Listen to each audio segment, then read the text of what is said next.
한번 생각해 보시기를 바랍니다. 나는 기독교인입니까? 아니면 그리스도인입니까? 기독교인, 그리스도인, 얼핏 들으면 두 말이 다 똑같은 말 같습니다. 그런데 사실은 완전히 다른 말입니다. 기독교인은 교회 나오는 모든 교인들, 그리고 자기가 믿는다고 생각하는 모든 사람들이 기독교인입니다. 그런데 그리스도인은 다릅니다. 교회 나온다고 다 그리스도인이 아닙니다. 교인이 되는 그 순간, 그 즉시 그리스도인이 될 수도 있지만 교회를 수십 년간 다녀도 절대 그리스도인이 안 되는 경우도 있습니다. 그리스도인이라고 하는 단어가 사도행전 11장 26절에 처음으로 등장합니다. 그 구절을 읽어보면 이렇게 되어 있습니다. 제자들이 안디옥에서 비로소 그리스도인이라 일컬음을 받게 되었더라. 그 구절에서 우리가 주목해야 할 단어는 비로소입니다.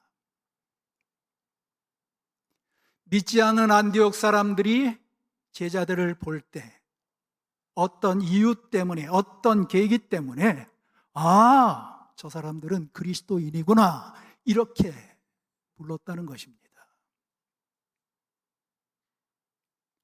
그리스도인, 이 크리스찬이라고 하는 단어는 두 단어의 합성어입니다.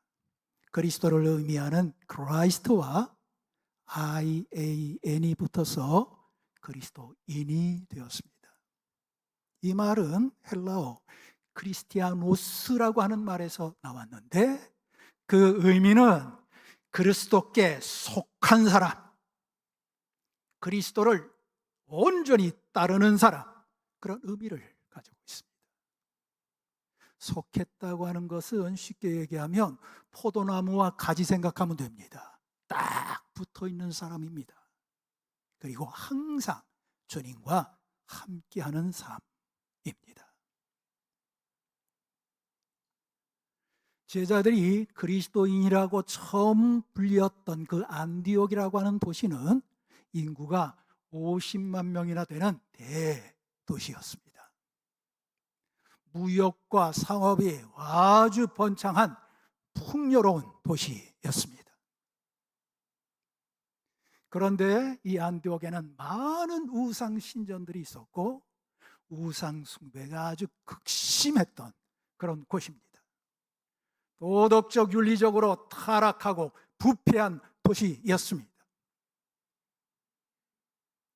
예루살렘에서 스데반 집사님의 그 순교 사건 이후에 무서운 신앙의 박해를 피해서 안디옥까지 오게 된 이 제자들이 그런 타락한 안디옥에서 어떤 삶을 살았는고 하니 경건한 삶을 살았습니다.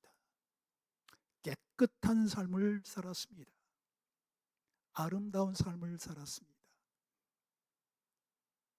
안디옥 사람들이 볼 때 신기합니다.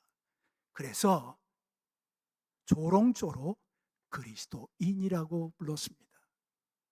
요즘 우리네 말로 바꾼다고 하면 저 사람들은 진짜 예수쟁이야 그 뜻입니다.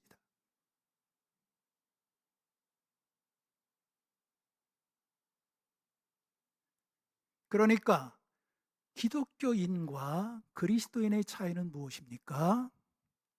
그리스도인은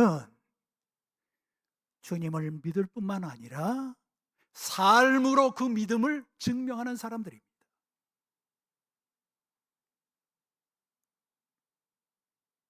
삶으로 그리스도를 나타내는 사람이 그리스도인입니다.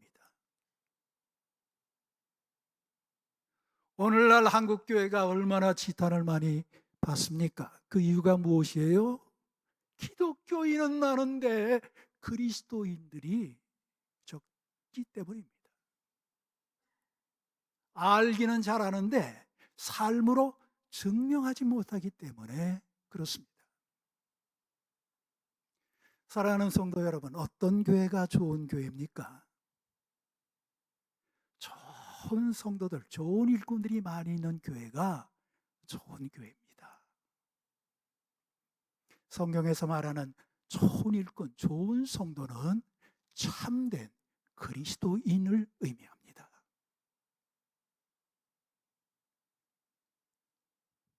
교회 일꾼으로 선택함을 받아서 헌신 예배를 드리고 있는 우리 군산 동북교회 모든 일꾼들뿐만 아니라 군산교회에 드나드는 모든 성도들이 정말 주님 보실 때 진실한 그리스도인들이 다 되시기를 주님의 이름으로 축원합니다. 그러면 그리스도인은 어떤 삶을 살아야 할까요? 그리스도인이 마땅히 살아야 할 삶의 모습이 성경 이곳저곳에 많이 나와 있습니다. 그런데 저는 특별히 오늘 본문 히브리서 13장 1절부터 17절까지를 정했습니다. 이 히브리서 13장에 보면 진정한 그리스도인이 실천해야 될 삶을 우리에게 너무도 명쾌하게, 너무도 분명하게 제시해주고 있기 때문에 그렇습니다. 오늘 이 시간 주 앞에 나와 함께 예배하는 우리 모든 성도님들이 오늘 말씀을 마음속에 소중히 간직하여 우리의 신앙, 우리의 삶을 점검할 뿐만 아니라 새로운 신앙의 출발을 이루므로 하나님께는 영광이요, 그리고 여러분 자신에게는 큰 축복이요, 교회에는 큰 유익이 되는 은혜가 있게 되기를 주님의 이름으로 축원합니다. 첫 번째로 그리스도인의 마땅한 삶은 1절에 보면 형제 사랑하기를 계속하고 그랬습니다. 너무도 당연한 얘기죠. 그리스도인은 사랑의 삶을 실천하는 사람들입니다. 형제 사랑하기를 계속하라는 거예요. 한 번만, 그때만, 어떤 사람에게만이 아니라 계속 사랑의 삶을 살라는 겁니다. 한 율법사가 주님께 나와서 질문하잖아요. 선생님, 이 많은 계명 가운데 어떤 계명이 가장 큰 계명입니까? 주님께서 즉시 대답하시잖아요. 내 마음을 다하고 목숨을 다하고 뜻을 다하여 주 너희 하나님을 사랑하라 하셨으니 이것이 크고 첫째 되는 계명이요, 둘째는 그와 같으니 내 이웃을 내 몸과 같이 사랑하라. 이 두 계명이 온 율법과 선지자의 강령이니라, 이렇게 말씀해 주셨습니다. 그러니까 아주 간단하죠. 성경 전체에서 우리에게 말씀하고 있는 것은 딱 두 가지입니다. 하나님 사랑하라, 내 이웃 사랑하라, 그겁니다. 그런데 믿는 사람들이 하나님과의 관계는 굉장히 신경 씁니다. 그리고 잘하려고 노력을 합니다. 그래서 예배에 힘쓰려고 하고요, 찬양도 열심히 하고요, 기도 잘합니다. 그런데 이웃과의 관계는 그렇지 못합니다. 용서가 지독하게 안 되고요, 화해는 죽어도 안 되고요, 사랑이 실천되지 않는 그런 현장을 우리가 수없이 목도합니다.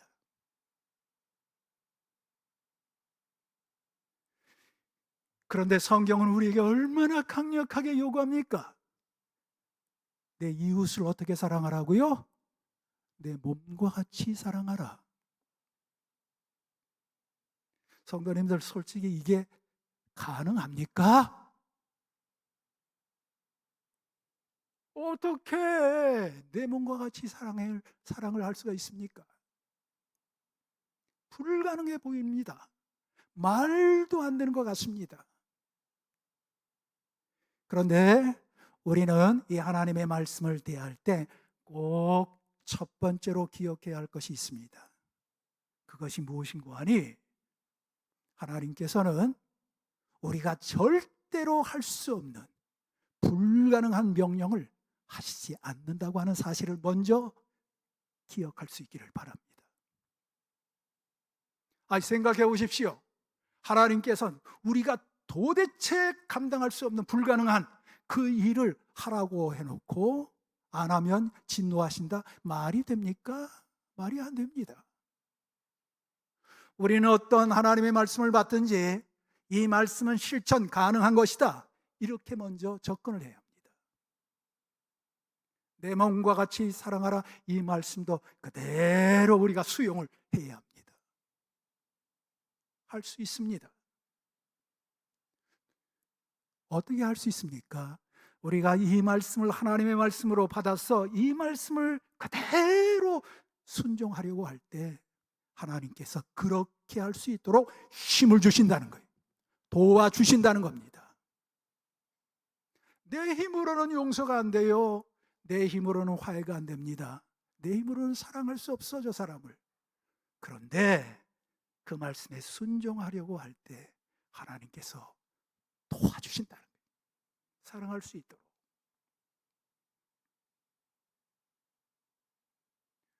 오늘 보면 16절에도 그런 말씀이 있죠. 오직 선을 행함과 서로 나누어 주기를 잊지 말라. 하나님은 이 같은 제사를 기뻐하시느니라. 사랑의 삶을 살면 어떻게 한다고요? 하나님이 기뻐하신대요. 하나님이 기뻐하시면 이것을 우리에게 적용하면 그 사람을 하나님께서 복 주신다는 거 아닙니까? 우리는 사랑하지 못할 때 그런 생각이 있을 때가 있습니다. 이거 나만 손해보는 거 아니야, 이거? 나는 그냥 고스란히 당했는데 나만 약한 인상 주는 거 아니야? 나만 손해보는 거 아니야? 이런 생각이 들어서 사랑을 실천하지 못하는 경우가 많이 있습니다. 그런데 기억하십시오. 하나님께서 그 사람을 기뻐하신다는 거예요. 복 주신다는 겁니다. 하나님의 말씀을 우리가 대할 때에 하나님께서는 이 말씀을 듣게 하시고 그 말씀을 실천케 함으로 우리에게 복 주시기를 원하십니다. 그러니까 이건 복 받을 수 있는 기회다, 그렇게 생각하면 됩니다. 중국에서 오래 사역을 하셨던 김요석 목사님이 쓰신 잊혀진 사람들의 마을이라고 하는 책이 있습니다. 거기에 보면 이런 재미있는 일화가 기록되어 있어요. 오래전에 중국 시골에서 사역을 하실 때인데 한 번은 교회 성도님이 아주 흥분해가지고 목사님을 찾아왔대요. 그리고는 아주 씩씩대면서 얘기합니다. 목사님, 세상에 이런 나쁜 놈이 있습니까? 응? 오늘 아침에 우리 집 어미 돼지가 그 집 채소밭에 들어가가지고 채소를 먹었는데 이 사람이 자기를 끌고 가더니 잘 봤지? 나는 다른 거로 변상하는 거 원치 않아. 다른 거로 변상받기 원치 않아. 우리 밭에 들어왔던 저 어미 돼지 5마리 그거로 변상해. 그러다. 아니 목사님, 그게 전 재산인데요. 저 사람은요 왜 그런 거 하니? 교회를 너무너무 싫어해요. 교회 다니는 사람 너무너무 싫어합니다. 그래서 말도 안 되는 저런 요구를 하는 거예요. 여러분이 목사라고 하면 이 성도에게 뭐라고 권면하시겠습니까? 김효성 목사님은 그 성도에게 그랬대요. 성도님, 하나님이 다 알고 계십니다. 하나님이 다 갚아주실 거예요. 저들 요거대로 5마리 다 보내세요. 아니 목사님, 그런데도요 이 성도가 얼마나 순진한지 착한지 목사님 말씀에 순종해서 그 5마리 어미 돼지를 변상했어요. 한참 세월이 흘렀습니다. 그런데 어느 날 이 성도가 다시 기쁜 표정으로 목사님께 찾아왔어요. 목사님 말씀이 정말 맞습니다. 하나님께서 갚아주셨어요. 무슨 얘기입니까? 그랬더니요, 목사님 글쎄 오늘 아침에요 우리 밭에 그 사람 집 황소 7마리가 들어와서 채소를 뜯어먹는 거예요. 그래서 저도 똑같이 했습니다. 나도 다른 건 필요 없어요. 저 황소 7마리로 변상하세요. 그리고는 좋아서 뛰쳐온 거예요. 여러분이 목사라고 하면 이 성도에게 뭐라고 권면했겠습니까? 이 목사님이 성경에 보면 선으로 악을 갚으라고 했지 악으로 악을 갚으라는 말씀이 없어요. 우리 믿는 사람이 그러면 안 되죠. 똑같이 하면 안 되죠. 믿지 않는 사람과 황소 다 보내세요. 그랬습니다. 아유, 그래도 이 성도가 얼마나 순진한 성도인지 목사님 말씀을 듣고 고스란히 보냈습니다. 그런데요, 그 다음날 됐는데 이 성도가 그냥 너무너무 좋은 표정으로 막 목사님 찾아왔어요. 목사님 말씀이 맞아요. 제가요 그 황소 고스란히 보냈더니요 오늘 아침에 그 사람이 돼지 90마리를 끌고 왔어요. 깜짝 놀라서 이거 웬 돼지냐 그랬더니 그 오래전에 당신 그 암돼지 5마리 내가 뺏어갔는데 새끼 친 거야. 나는 당신한테 악하게 굴었는데 당신은 왜 나한테 그래? 나 어제 밤새도록 잠 못 잤어. 내가 정말 당신한테 잘못 많이 했지. 나 용서해 줘. 그리고 나도 당신 다니는 교회 오늘부터 나갈게. 그러더라.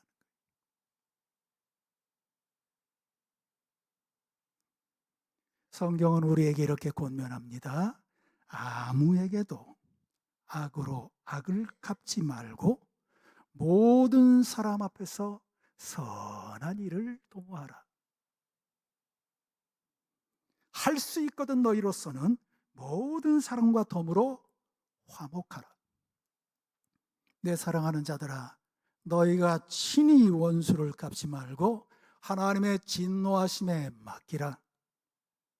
기록되었으되 원수 갚는 것이 내게 있으니 내가 갚으리라고 주께서 말씀하시니라.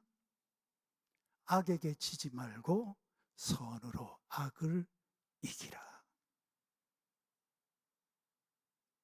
우리 그리스도인의 마땅한 첫 번째 삶은 주님께서 우리에게 보여주셨던 그 사랑받은 자로서 사랑을 구체적으로 실천하는 삶입니다. 두 번째로 그리스도인의 마땅한 삶은 거룩한 삶입니다. 구별된 삶입니다. 오늘 4절을 보십시오. 모든 사람은 결혼을 귀히 여기고 침소를 더럽히지 않게 하라. 음행하는 자들과 간음하는 자들을 하나님이 심판하시리라. 음란하고 폐역한 세대에 우리가 살고 있습니다. 이런 세대에서 하나님께서 우리에게 요구하는 삶은 구별된 삶, 거룩한 삶입니다. 성도 아닙니까? 성도가 되기를 원합니다. 그래서 데살로니가전서 4장 3절에 봐도 하나님의 뜻은 이것이니 너희의 거룩함이니라 그랬어요. 사랑하는 성도 여러분, 우리는 왜 거룩한 삶을 살아야 할까요? 우리 그리스도인은.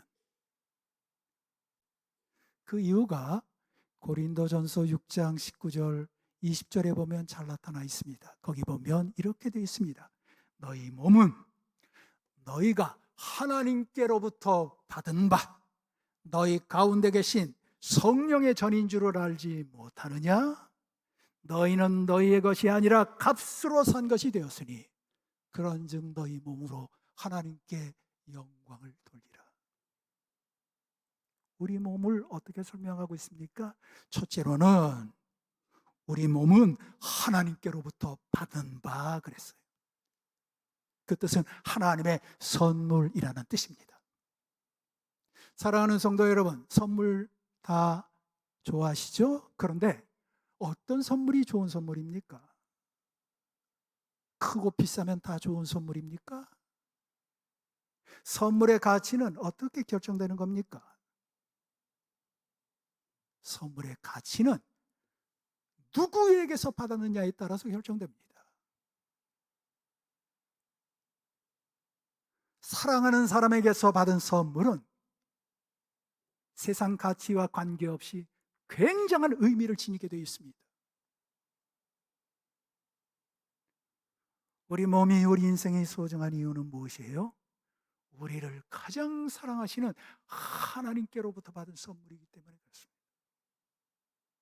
또 우리 몸이 소중한 이유는 너희는 성령의 전인 줄을 알지 못하느냐 그랬습니다. 선물 이야기를 했는데요, 선물의 가치는 겉포장에 의해서 결정되는 것이 아니죠. 내용물에 의해서 결정됩니다. 포장이 아무리 굉장하면 뭐예요? 내용물이 없네. 좋은 선물이 아닙니다. 우리 겉사람은 후패하고 잘난 것이 없어 보이고 대단한 것이 없어 보여도 우리가 소중한 이유는 우리 속에 하나님의 영이 계시기 때문에 그렇습니다. 우리 믿는 사람들은 요한복음 3장 16절은 다 암송하시죠? 그런데 요한복음 3장 16절과 함께 암송하면 참 좋은 구절이 있습니다. 고린도전서 3장 16절입니다. 고린도전서 3장 16절은 이렇게 되어 있습니다. 너희는 너희가 하나님의 성전인 것과 하나님의 성령이 너희 안에 거하시는 것을 알지 못하느냐? 그랬어요. 우리 몸이 소중한 이유는 우리 속에 하나님의 영이 계시기 때문입니다. 또 우리 몸이 소중한 이유는 너희는 너희 자신의 것이 아니라 하는 말씀이 있습니다. 주인이 따로 계시다는 거예요. 여러분, 모든 물건의 가치는 그 주인이 누구냐에 따라서 결정되는 거 아시죠? 그 사람 사인 하나만 들어가면 어때요? 값을 매길 수 없는 가치를 지니게 됩니다. 우리가 소중한 이유는 바로 하나님께서 나의 주인이 되시기 때문에 그렇습니다. 또 우리 몸이 소중한 이유는 값으로 산 것이 되었기 때문에 그렇습니다. 여러분, 모든 물건의 가치는 치루어진 대가에 의해서 결정됩니다. 똑같은 물품이라고 하면 100원짜리보다 만원짜리가 훨씬 좋은 것을 압니다. 어떻게 해요? 치루어진 값을 보면 알 수가 있습니다. 그런데 하나님께서는 우리에게 엄청난 값을 지불하시고 저와 여러분을 사 주셨습니다. 하나님께서 지불하신 그 값은 어떤 값입니까? 바로 독생자 예수 그리스도를 이 땅에 보내주시고 그분이 우리의 모든 죄를 담당해 주심으로 우리는 하나님의 자녀가 되고 영원한 생명과 영원한 천국을 얻는 축복을 누리게 되었습니다. 세상 가치로 비교할 수 없는 엄청난 가치의 사람이 되었습니다. 예수님 자리가 되었습니다.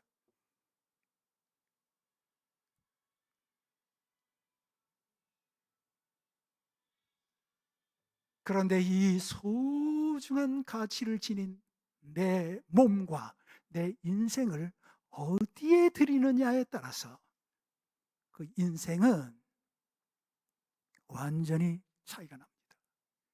그래서 그 윗절에 보면 창녀와 합하는 자는 그와 한 몸인 줄을 알지 못하느냐? 둘이 한 육체가 된다 하셨나니 그리스도와 합하는 자는 저와 한 영이니라 하는 말씀이 있습니다. 이렇게 소중한 가치를 지닌 몸과 인생이지만은 내가 어디에 드리느냐에 따라서 내 인생은 그런 인생도 되고 그리스도와 합하는 영광스러운 인생도 된다는 거예요.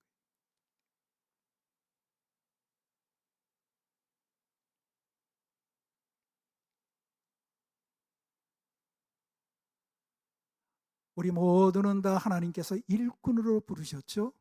일꾼. 그런데 하나님께서 찾으시는 일꾼, 어떤 일꾼일까요? 조건 첫 번째, 깨끗한 일꾼입니다. 그래서 디모데후서 2장에 보면 큰 집에는 금그릇과 은그릇뿐 아니라 나무 그릇과 질그릇도 있어 귀하게 쓰는 것도 있고 천하게 쓰는 것도 있나니 그러므로 누구든지 이런 것에서 자기를 깨끗하게 하면 귀히 쓰는 그릇이 되어 거룩하고 주인의 쓰심에 합당하며 모든 선한 일에 준비함이 되리라. 나는 장로로서, 권사로서, 안수집사로, 집사로서 사명 잘 감당해야지, 충성해야지. 그 전에 우리가 해야 될 것이 있습니다. 그것은 하나님 쓰시기에 합당한 깨끗한 그릇이 되는 겁니다. 하나님께서는 거룩한 일꾼들을 찾으시고 거룩한 일꾼들을 사용하시고 거룩한 일꾼들을 축복하십니다.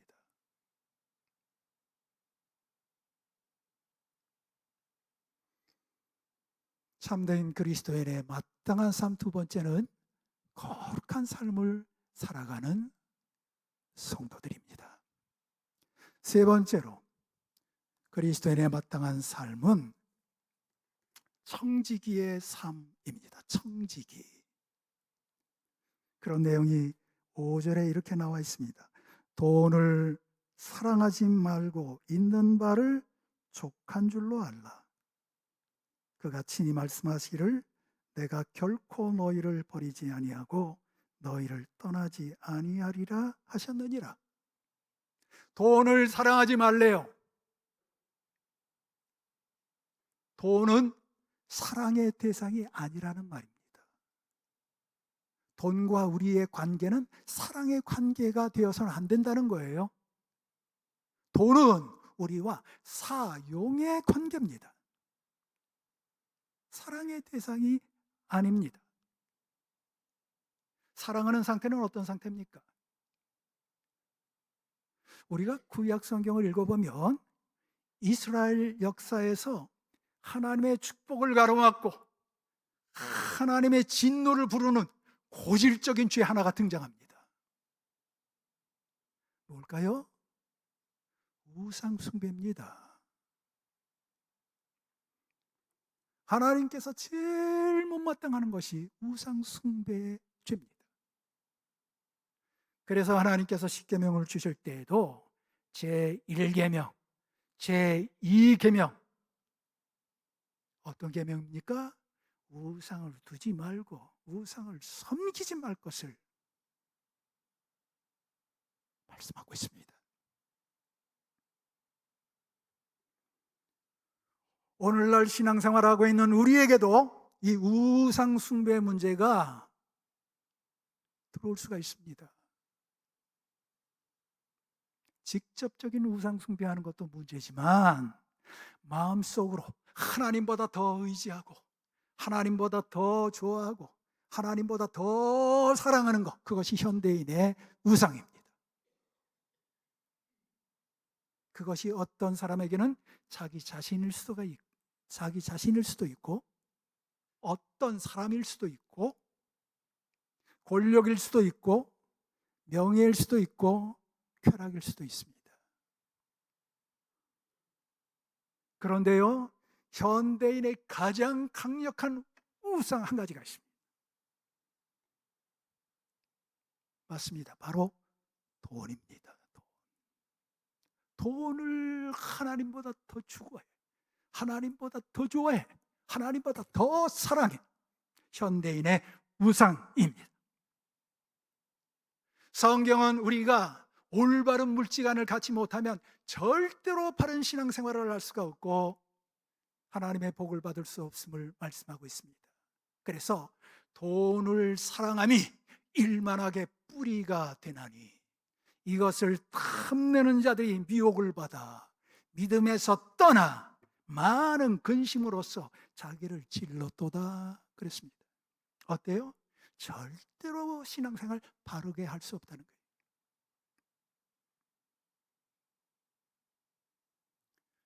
그러면 성경에서 말씀하고 있는 우리 그리스도인의 물질관은 어떤 물질관입니까? 그것이 바로 청지기 삶입니다. 청지기 아시죠? 주인의 것을 맡아서 주인의 뜻에 합당하게 잘 활용해서 주인이 기뻐하시는 일을 남기는 사람이 청지기입니다. 내가 지금 청지기 의식을 가지고 청지기의 삶을 살고 있는가, 그렇지 않은가를 다음 네 가지를 생각해 보면 알 수가 있습니다. 청지기 의식을 가지고 살아가는 사람은 첫 번째로 만물의 소유권이 하나님께 있음을 인정하고 살아갑니다. 성경 첫 장 첫 절은 어떻게 시작합니까? 대초에 하나님이 천지를 창조하시니라. 시편 24편에 보아도 땅과 거기 충만한 것과 세계와 그 가운데 사는 자들은 다 여호와의 것이로다 그랬어요. 만물의 소유권이 하나님께 있음을 인정하며 살아가는 사람은 돈이 많다고 절대로 교만하지 않습니다. 하나님 것인데 돈이 없다고 절대 열등감에 빠지지 않습니다. 하나님께서 맡겨주신 것인데.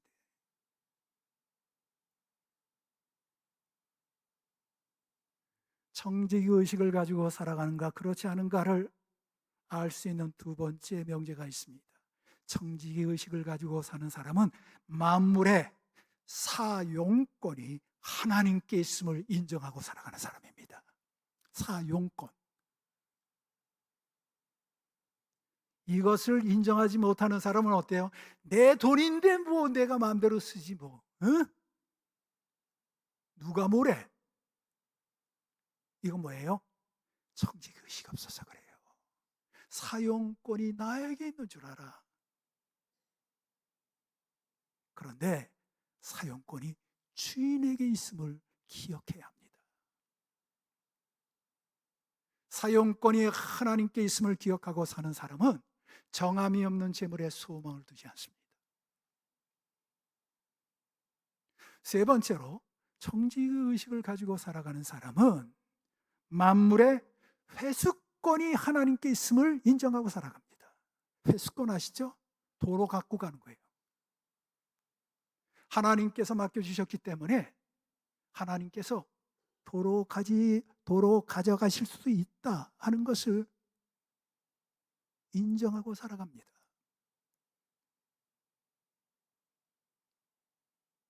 이런 사람은 절대 물질 때문에 자살하지 않습니다.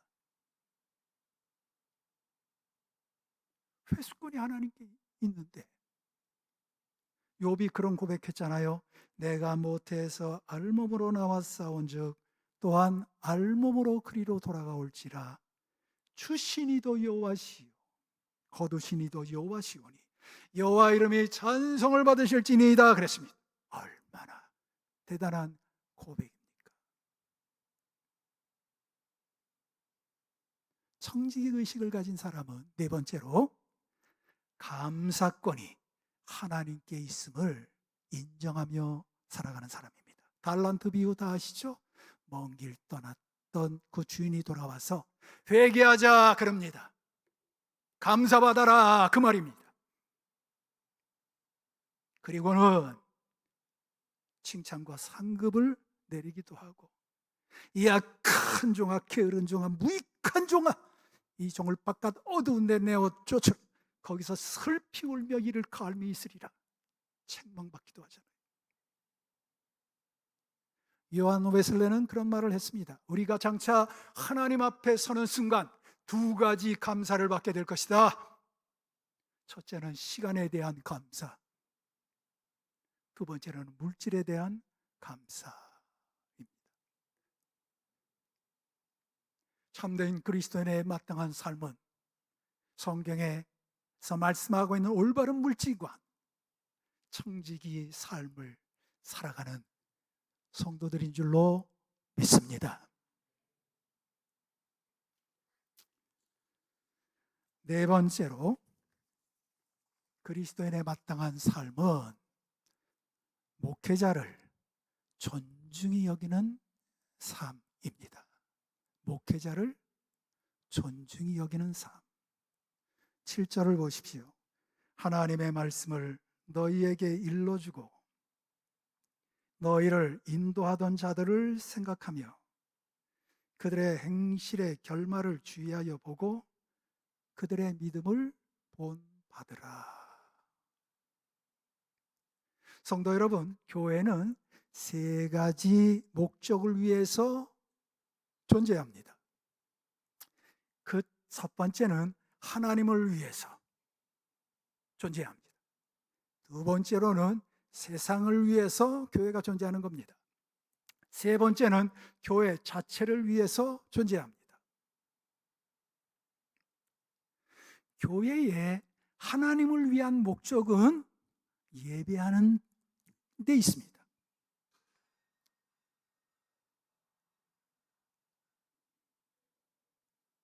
교회의 세상을 위한 목적은 땅끝까지 복음을 전하는 데 있습니다. 교회 자체를 위한 목적은 양육과 훈련하는 데 있습니다. 이 세 가지는 어느 하나도 소홀히 할 수가 없습니다.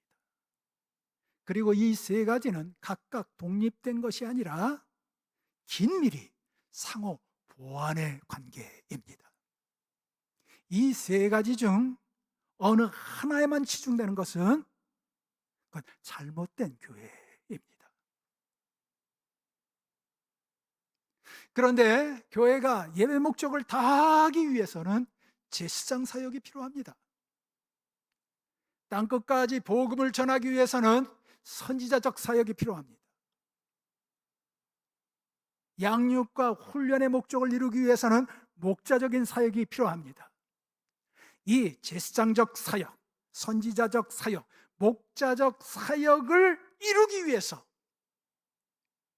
하나님께서 세운 사람이 바로 목회자입니다. 에베소서 4장 11절 12절에 보면 그가 어떤 사람은 사도로, 어떤 사람은 선지자로, 어떤 사람은 복음 전하는 자로, 어떤 사람은 목사와 교사로 삼으셨으니 이는 성도를 온전하게 하며 봉사일을 하게 하며 그리스도의 몸 교회를 세우려 하심이니라 그랬습니다. 누가 목회자를 세웠다고 말씀하고 있습니까? 그가 하나님께서 세우셨다는 겁니다. 교회가 교회되게 하기 위해서 하나님께서 세우신 사람이 바로 목회자입니다. 우리가 목회자의 어떤 스펙이나 또 목회자의 무슨 뭐 조건이나 이런 것 때문에 존경한다고 하면 그거 얼마 못 가 실망합니다. 왜 그래요? 우리와 똑같은 사람이기 때문에 그렇습니다. 그런데 목회자를 존중히 여겨야 하는 이유는 무엇이에요? 바로 하나님께서 선택하시고 세우시고 또 하나님께서 부르셨다고 하는 그 권위를 인정하는 거기 때문에 그렇습니다. 이스라엘 백성들이 르비딤에서 아말렉과 전투를 치르잖아요. 백성들은 나가서 전투하는데 모세는 어떻게 합니까? 산 꼭대기에 올라가서 기도를 합니다. 간절히 기도하는 거예요. 그럼 막 승승장구하는 거예요. 그런데 인간이기 때문에 팔이 아프잖아. 내려와. 좀 쉬면 어때요? 막 밀리는 거야. 아론과 훌이 그 장면을 보고 모세의 오른손 왼손을 받쳐들어서 손이 내려오지 않고 계속 기도하게 될 때 그 르비딤 전투에서 대승을 거두잖아요. 성도님들, 이 대목 읽을 때 이상한 점 못 느끼셨습니까? 저는 예전에 이 대목이 참 어색했어요. 야, 모세의 나이도 많고 힘든데 아론과 훌, 지들이 손들고 기도하지.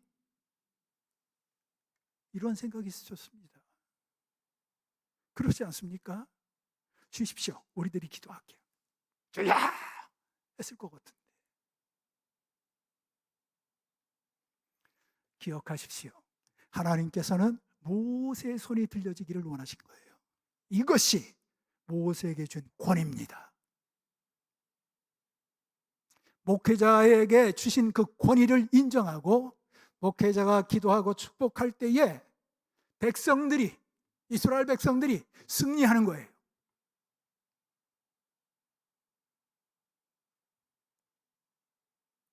좋은 일꾼, 좋은 그리스도인은 이 하나님의 권위를 존중히 여길 수 있는 사람입니다. 요즘이요, 보면 이 목회자의 권위가 땅에 떨어졌어요. 그래서 뭐 이런 얘기 저런 얘기 뭐 많이 듣습니다. 다른 교회는 어떠하든지 오늘 참여한 우리 군산동북교회 모든 지식들과 성도들은 목회자를 존중히 여김으로 윈윈하는 축복을 받게 되시기를 축원합니다. 그래서 17절에 이렇게 결론적으로 말씀하고 있잖아요. 너희를 인도하는 자들에게 순종하고 복종하라. 그들은 너희 영혼을 위하여 경성하기를 자기들이 청산할 자인 것 같이 하느니라. 그들로 하여금 즐거움으로 이것을 하게 하고 근심으로 하게 하지 말라.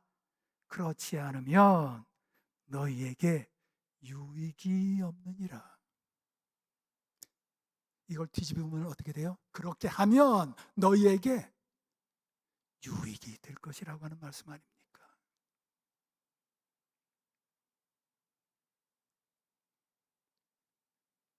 오늘 참여한 우리 모든 일꾼들, 모든 재직들은 목회자를 존중히 여겨 목회자를 중심으로 단합하고 협동하여 큰 승리를 이루는 금년 한 해 되시기를 다시 한번 축복합니다. 마지막 다섯 번째, 그리스도인의 마땅한 삶은 복음 전파의 삶입니다. 그리스도인은 마땅히 복음 전파해야 된다는 거예요. 오늘 15절은 이렇게 우리에게 소개하고 있습니다. 그러므로 우리는 예수로 말미암아 항상 찬송의 제사를 하나님께 드리자. 이는 그 이름을 증언하는 입술의 열매니라. 15절을 가만히 보십시오. 우리가 입술로 주님을 증언하면 이것이 하나님께서 기뻐 받으시는 예배가 된다는 거예요. 제사가 된다는 거예요.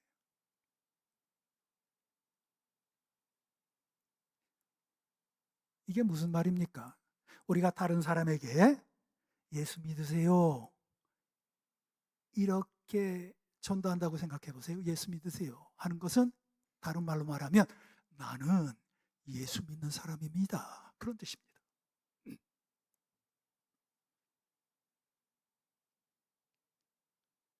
우리가 복음 전파하는 것은 하나님을 자랑하고 그리고 하나님을 높이는 행위예요. 그러면 하나님께서 그 제사를 흠향하신다는 겁니다.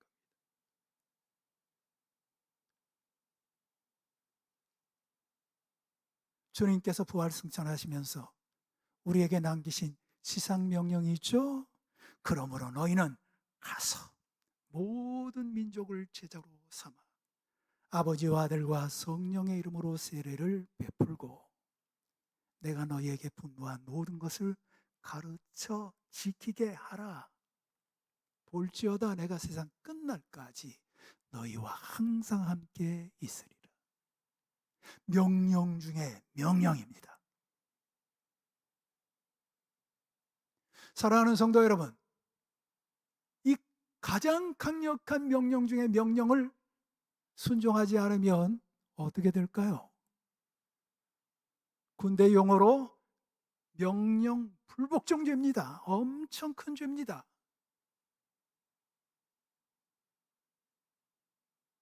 사도 바울은 고린도전서 9장 16절에서 우리가 귀담아 들어야 할 이런 고백을 했습니다.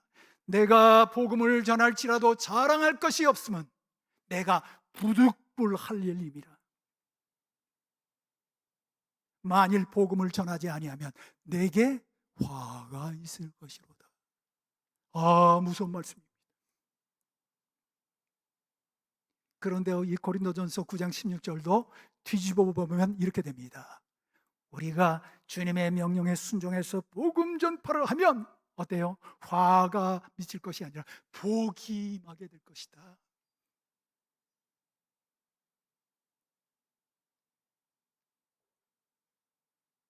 복이 임하게 될 것이다. 저는 한 1년여 전쯤에 제가 섬기는 성흥교회에서 29년 동안의 담임 목사직을 마치고 원로 목사로 추대를 받아 은퇴를 했습니다. 그런데 저는 그 29년을 어떤 목회를 했는가 하니 선교 목회를 했습니다. 제가 29년 동안 선교 목회를 하면서 아주 뼛속 깊숙이 깨달은 두 가지 사실이 있습니다. 첫 번째, 하나님께서 복음 전파 선교를 얼마나 원하시는가, 기뻐하시는가. 두 번째, 복음 전파를 하는 개인과 가정과 교회를 얼마나 하나님께서 복 주시는가.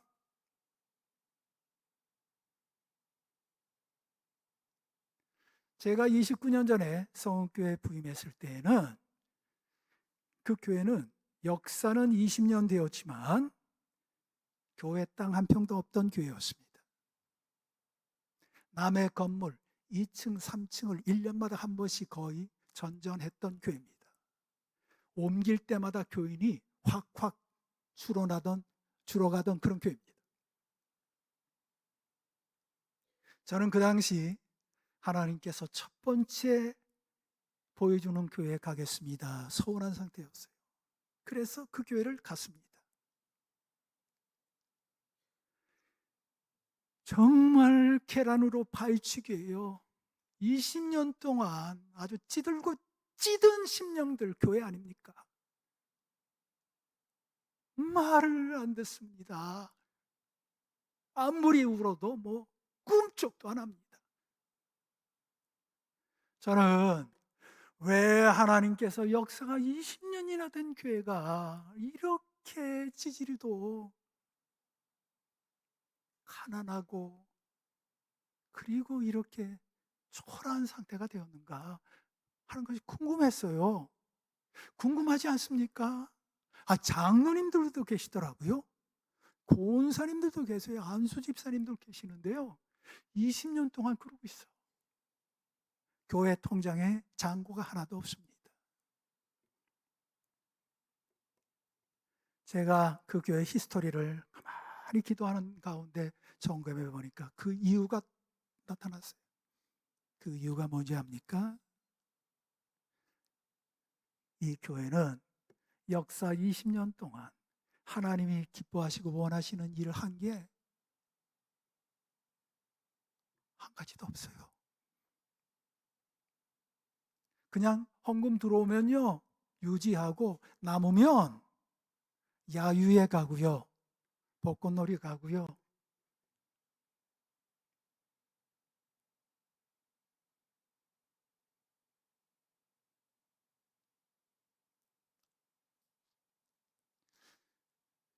저는 하나님이 가장 기뻐하시는 것이 무엇일까? 하나님이 가장 원하시는 것이 무엇일까? 결론이 너무도 당연했습니다.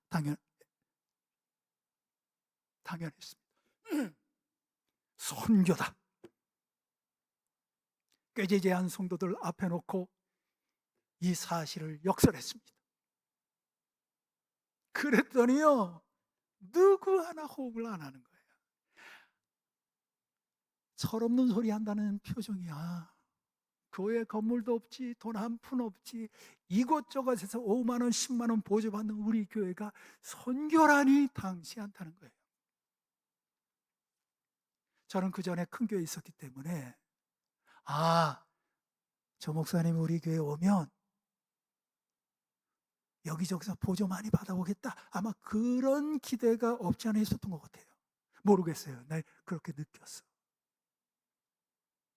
제가 부임해서 제일 먼저 한 일이 5만 원, 10만 원 보조 다 끄는 거거든요. 그랬더니 뿔들이 났어요. 철이 없다고. 저는 교회는 퍼주어야 되는 곳이라고 생각하거든요. 말씀을 주고 사랑을 주고 복음을 전파하는 곳이지, 어떻게 하면 좀 이렇게 얻어오나, 이건 아니잖아요. 그리고는 저들을 설득하는데 10년이 걸렸습니다. 여러분, 우리 하나님을 감동시킵시다. 우리 땅 한 평도 없을 때 외국에다가 교회를 건축합시다. 우리 교회 건축하기 전에 하나님이 얼마나 감동하시겠습니까? 10년 걸렸다니까요. 그래서 10년 만에 중국에 가서 처석교회 2개를 세웁니다. 땅 한 평도 없을 때, 통장에 잔고도 하나도 없을 때. 그리고 돌아왔는데 한 달 만에 교회 부지가 나타났어요. 한 푼도 없습니다. 그런데요, 저는 확신이 생겼어요. 하나님이 주신 거라고. 이 땅 계약합시다. 얼마나 반대가 많았겠습니까? 다 가난한 교인들 모아 30명 모아 가지고 어떻게 건축한다는, 합시다.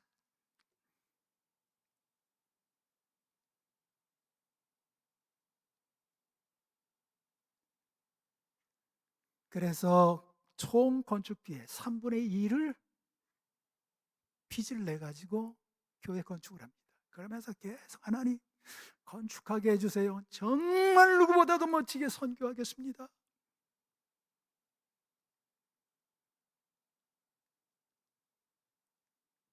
겨우 교회를 건축했어요.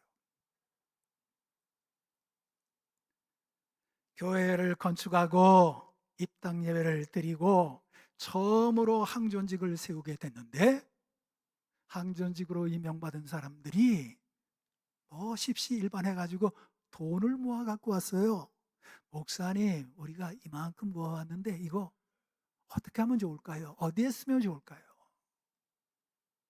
쓸 데가 얼마나 많이 있습니까? 원금 까야지, 이자 내야지, 인건비 줘야지, 세금 내야지, 유지해야지.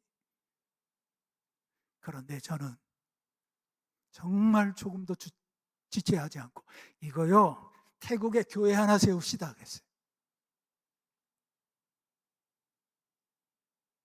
한 푼도 건들지 않고 고스란히 가지고 가서 태국에 교회를 하나 세우게 됩니다.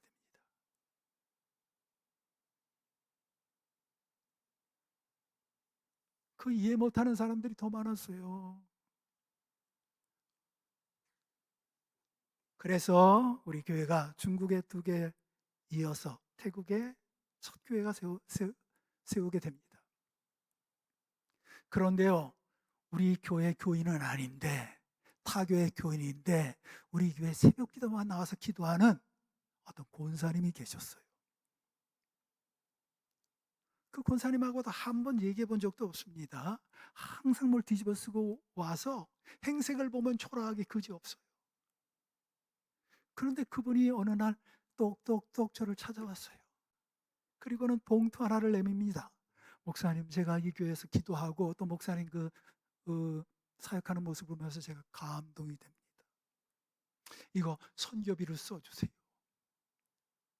보니까요, 참 놀랍게 그 전에 항정직들이 모아온 그 돈 액수야. 제가 교회에다 얘기했더니 사람들이 이제 얼굴이 펴졌어. 하나님이 갚아주셨다고. 제가 공개한 다음에 이렇게 얘기했습니다. 이거 생각지도 않은 선교비를 하나님께서 주셨기 때문에 선교비를 써야 됩니다. 이거 태국의 2번째 교회 세웁시다 그랬어요. 그랬더니 순식간에 그냥 실망한 표정이 확 지나가는 거예요. 그래서 태국의 2번째 교회가 세워졌습니다. 어떤 교회에서 저보고 헌신예배 강사로 오래요. 큰 교회였는데. 그래서 가서 설교를 하면서 그 스토리를 잠깐 소개했습니다. 그리고 돌아봤어요. 그랬더니 그 교회 어떤 장로님이 저한테 식사 한번 같이 하재요. 그래서 식사 맛있게 잘 대접받았습니다. 그랬더니 헤어지려고 하는데, 목사님, 우리 교회는 선교 안 해요. 목사님, 그 얘기 듣고 제가 감동이 돼서 조금만 헌금하고 싶은 마음이 있습니다 하면서 뭘 하나 줘요. 진짜 궁금하잖아요. 진짜 얼마나 조금인가 봤더니요, 태국의 교회 하나를 세울 수 있는 액수였어요. 요번에는 얘기하지 않았습니다. 교인들이 또 실망할까 봐. 성도님들, 이번에 교회 3번째 집니다 그랬더니 뭔 얘기야? 그러는 거예요. 그래서 교회 3번째가 지어졌습니다.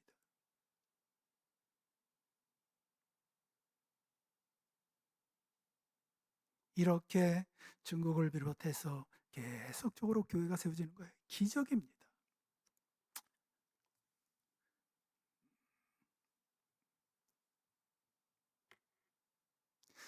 이 선교를 하면서 아주 기가 막힌 그런 간증거리가 있는데, 그거 다 하려고 하면 1박 2일 걸립니다.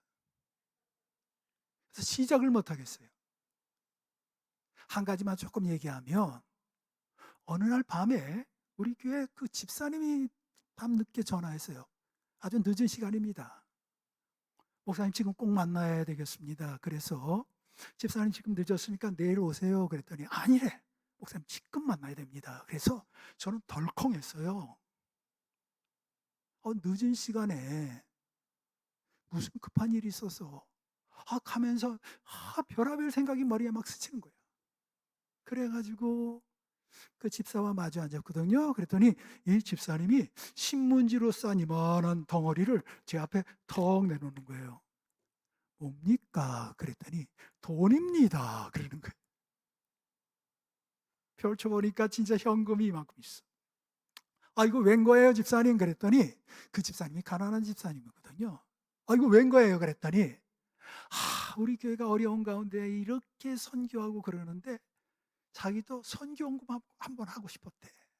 그래서 하나님, 저도 빨리 이렇게 좋아져 가지고 교회 선교 헌금하고 이런 은혜를 주세요. 그렇게 기도하는데 어느 날 딱 무슨 생각이 하나 떠올랐다는 거예요. 그 생각이 무엇인가 하니, 십몇 년 전에 자기 가장 친한 친구한테 급하다고 해서 돈을 빌려준 것이 생각이 났다는 겁니다. 그런데 그 친한 친구가 그 곧 갚겠다고 했던 그 돈이 사정이 여의치 않아서 갚지 못하게 됐어요. 그랬더니 이 친구가 미안해가지고 어디로 잠적해버렸어.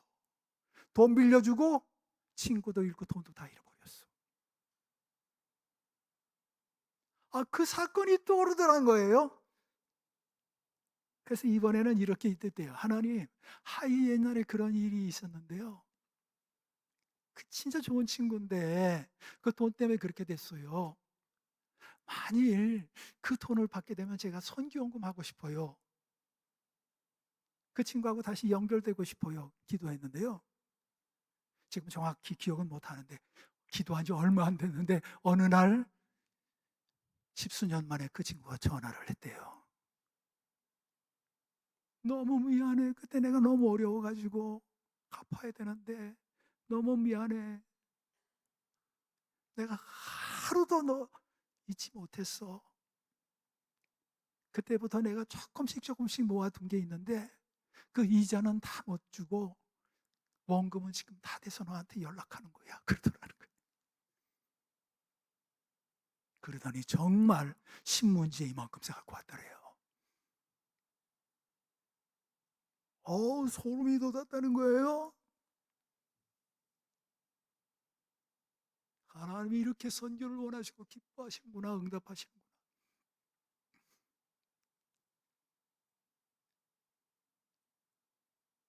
그런데 더 감동이 되는 것은 그러면 주일날 헌금하면 되지 왜 밤에 이렇게 갖고 왔어요? 그랬더니 목사님, 제 마음이 변할까 봐요. 그러더라고요.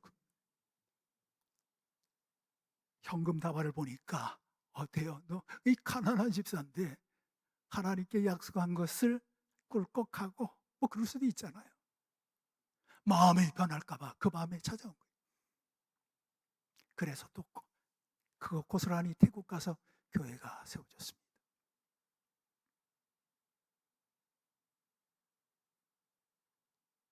3분의 2의 빚을 가지고 교회를 건축한 어려운 교회. 원금 상환해야지, 이자 내야지, 유지해야지, 인건비 내야지, 세금 내야지. 그런 가운데 그것을 다 감당하면서 중국, 태국, 미얀마, 캄보디아, 베트남 해갖고 해외에 제가 현역 은퇴할 때까지 29개의 교회를 세웁니다. 여러분 생각해 보십시오.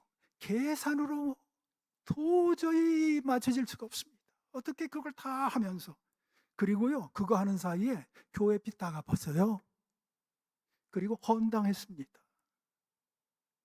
계산이 됩니까? 이게 하나님께서 하신 거예요. 저는 하나님께서 선교하기 때문에 없는 가운데 선교하기 때문에 교회를 건축하게 해주셨고 없는 가운데 힘썼기 때문에 빚 다 갚을 수 있게 해주셨고 그리고 영광스럽게 원로 목사로 추대받고 은퇴할 수 있게 해주셨다고 믿습니다.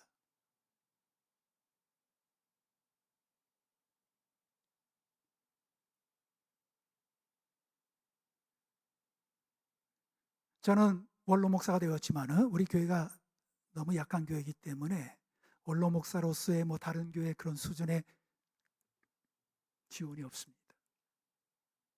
그래도 저는 은퇴하면서 하나님 앞에 서원한 것이 있어요. 하나님, 제가 현역 때 아무것도 없을 때 29개를 세울 수 있도록 허락하시지 않으셨습니까?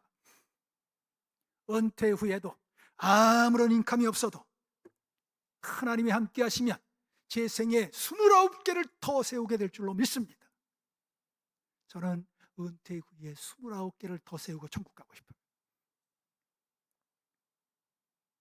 제가 은퇴한 지 1년 됐다 그랬죠? 그런데요, 놀랍게도 지난 1년 사이에 교회를 2개를 건축해서 봉헌했습니다.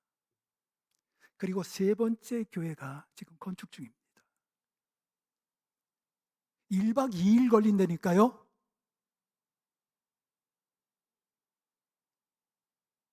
사랑하는 성도 여러분, 우리의 시간이 그리 많지 않습니다. 그 사람이 언제까지나 기다려주지 않습니다. 바로 지금 우리가 복음 전파해야 될 시간입니다. 우리가 그런 열정을 가지고 나아갈 때 하나님께서 함께 하십니다. 하나님께서 도와주십니다. 하나님께서 역사하십니다. 윈윈, 너도 나도 복을 받습니다.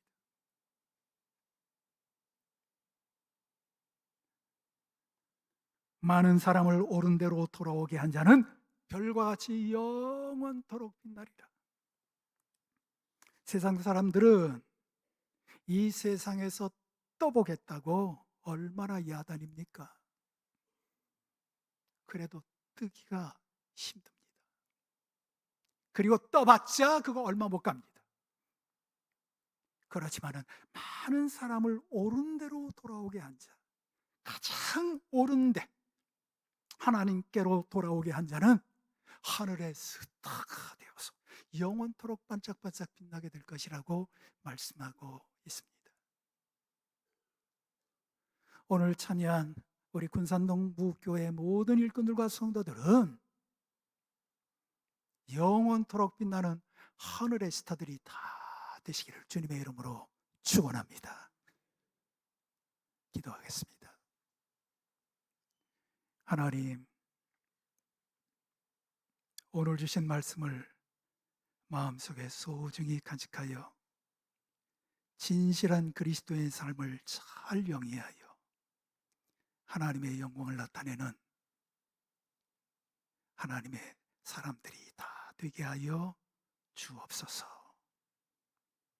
그런 군산동북교회가 되게 하여 주시옵소서. 예수님의 이름으로 기도하옵나이다. 아멘.